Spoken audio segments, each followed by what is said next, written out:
Welcome back to another week of distant learning. Good news for you is that it is a short week. It is only a 4-day week this week. So we've got a lot of learning to pack into just those 4 days. This week, instead of doing something new, we're going to be reviewing one of the skills that you should have already worked on back in your classrooms when we were meeting in our physical building. What I want to talk to you guys about this week is nonfiction. I grabbed a couple books that I have at home in our home library, and they actually happen to fit with Unit 7's theme. So I grabbed a book on volcanoes and another one on storms, and we're thinking about how these things can shape the Earth's surface.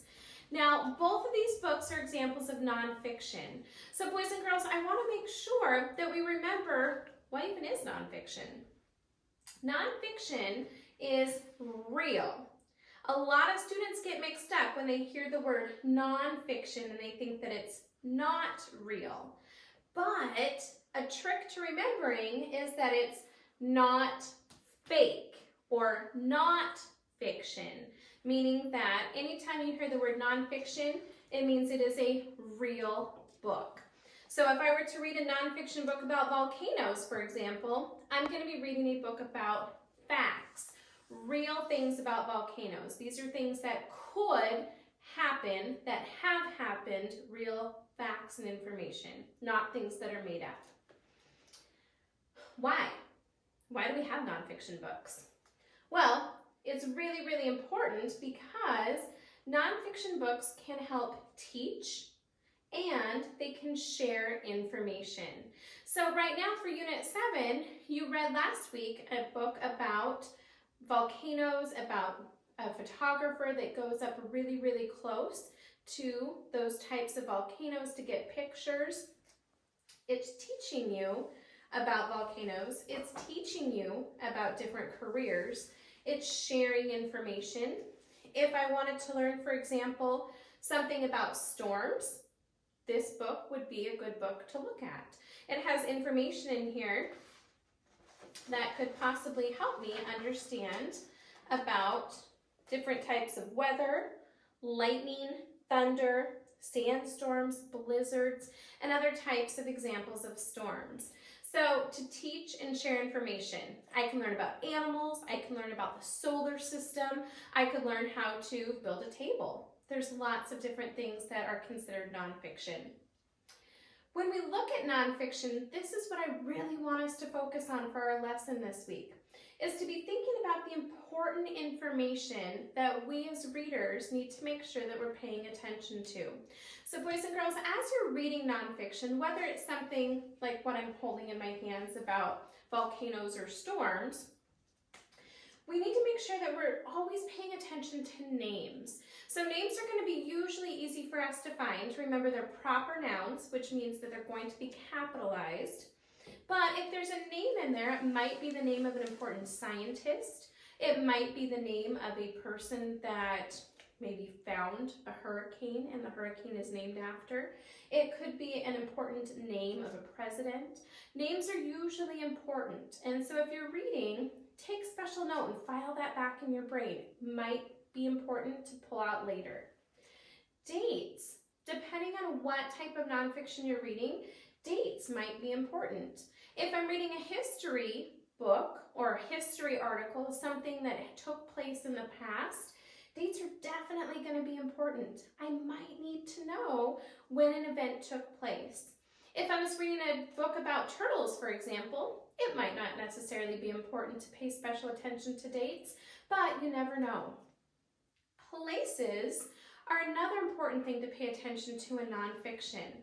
Again, it kind of depends on the specific type of nonfiction books that you're reading or articles, but most of the time, if the author felt it was important enough to put in the name of a place, and just like with names, boys and girls, if it's a specific place, it's going to be capitalized because it would be a proper noun.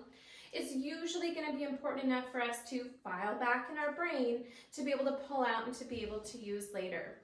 So as a good reader, guys, look for these things. Sometimes they might be in bold letters, so a little bit darker. They might be highlighted. They might have an underline. So the author might make an even easier way for you to pay attention. Sometimes though, they might just be in the article or in the book, and you need to make sure that you're looking for those. Another thing that nonfiction books have, they have something called text features. And I know that many of us spent a lot of time talking about these in our reading groups and classes back at Endeavor. Text features can be really, really helpful because their job is to show and explain the text. So what a text feature does is sometimes we can't use words alone to be able to explain every single thing that we're trying to explain and show with just words. And so we have text features to be able to help show exactly what that means. So some common text features could be a picture, like a drawing, a photograph. We looked at those the other week with our volcano story. Captions. Captions are what usually comes underneath a photograph or a picture. So it's very, very rare, guys, that an author is going to stick a picture or photograph in and not tell the reader what it's there for. Usually they're going to put a picture or photograph and have that caption underneath or alongside it, and it's going to tell us what it is that we're looking at. Other common examples of text features might be a timeline. So if I'm reading an article or a book that has a lot of history and dates, they might give me a timeline and put all of those dates in order so I know what happened first. A diagram could be really helpful if they're explaining something that maybe has different parts, or if it's something that the author thinks might be unfamiliar to me as the reader. I actually have a picture down here of a diagram, and the diagram down here that you're looking at, this happens to be of a type of microscope, but the idea is that in a diagram, they're showing you all of the different parts and where they are located on that object. So if maybe I was looking at a science book and they were introducing me to a microscope, and this was the very, very first time that I've ever seen this, it would be important for me to know all the different pieces and what they're called and where they're located. Another helpful thing that a lot of different books have is something called a glossary. And I always told my students to think of the glossary like a little baby dictionary that you can find in the back of a lot of different nonfiction books. Not every single nonfiction book is going to have it, but a lot of nonfiction books will. So I just looked in the back of this one, and this is a National Geographic Kids book, and glossary is pretty short. It's a pretty short little book, but it does have a picture and a definition of some of the words that they thought students might not be familiar with. In the Magic School Bus Volcano book, if I take a second and look in the back, it actually has a small glossary in the back as well. So boys and girls, those text features are included in articles and books to help us as the reader. So when you come to those, when you're reading a text or if you actually have a book, make sure that you spend time to stop and look at those because they're there for a reason. They're there to help clarify, to show and explain the text that you're reading. Our job for this week, because it's a short week, I gave us something a little bit different to try. So I'm not actually going to read you anything. I'm just going to talk about nonfiction. And we're going to take a little tiny break from learning about volcanoes and storms and those things that we've been talking about with Unit 7.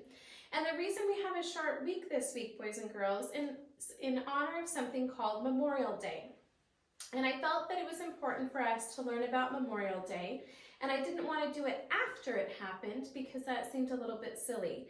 And so what you're going to be doing is you're going to be reading a short article about Memorial Day and looking at it. It's nonfiction, so the article has real facts, real information. Looking at it very, very quickly, you can tell that it does not have text features in here.